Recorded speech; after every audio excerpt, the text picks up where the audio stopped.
The 65th annual Emmy Awards were last night, and there were definitely some shockers. Yeah. Let's talk about some surprising wins. Outstanding supporting actor in a drama series. Bobby Cannavale won. What? I think at that point it comes down to maybe the vote being split between, Aaron Paul, Jonathan Banks, Peter Dinklage. Like, you had all these big people there, and then... This was anyone's game, but not Bobby Cannavale's. He wasn't even playing. Peter Dinklage, Jonathan Banks, Aaron Paul, Mandy Patinkin. What the hell happened? Yeah, Bobby, very cartoonish, his role, I thought, this year, overacting in almost every scene he was in. And it really did feel like it was Jonathan Banks or Aaron Paul because of all the Breaking Bad momentum that the show had coming, with the finale.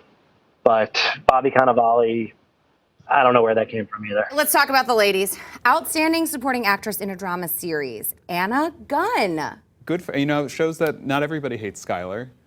I know, I hate Skylar White. It was such a huge meme this year. Daniel, do you think she deserved it? Yeah, absolutely. I thought she had a really strong first half of this last season.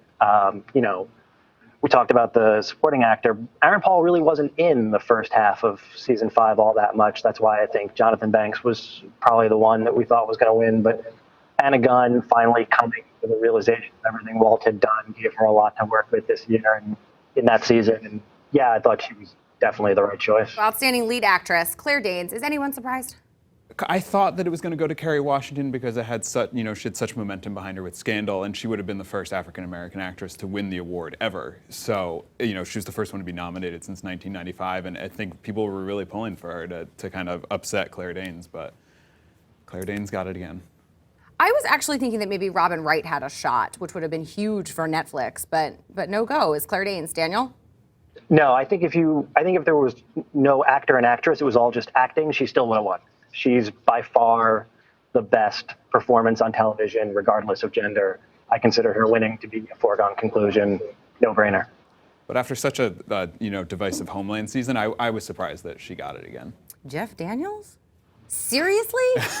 I feel so bad saying these things because the shows are so good and the acting is so good on these things, but there was just a better option. I think, again, when you look at the nominees, it's, you got John Hamm, Bryan Cranston, Kevin Spacey, and then you're looking at all these people, and then, all right, Jeff Daniels takes it. Like, is the vote being split in this way, or was he really the best actor out of all of them? Exactly. This is just like a Bobby Cannavale situation where it was anyone's game, but not Jeff Daniels. That was one of the ones where when you looked at the list, you said, okay, well, definitely not him. Let's go through the rest of it. I mean, how shocked were you?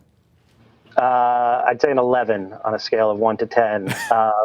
You've got a guy who's won 3 times in Bryan Cranston. You got last year's winner in Damian Lewis, who had a great submission episode with Q&A.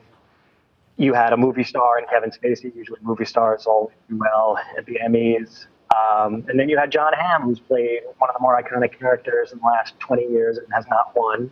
And so he looked as likely to win as any of those other guys.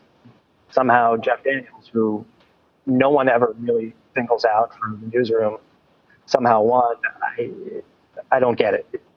Indefensible to me. The overall winner, Breaking Bad. I was psyched. I screamed and clapped because I love Breaking Bad so much. It was not my favorite Breaking Bad season ever, so I don't really know how it stacked up. What do you think? I think it has the momentum of being this is it for Breaking Bad. So people. But don't they're eligible next year? Yes. So next year is it for Breaking Bad? But there's so much attention around it, and I think they're getting a lot of the attention this year. So next year they'll really have to do the press tour kind of because Mad Men will be entering its final season and all that kind of stuff could unseat it. But I think it has a really good chance of doing it again next year.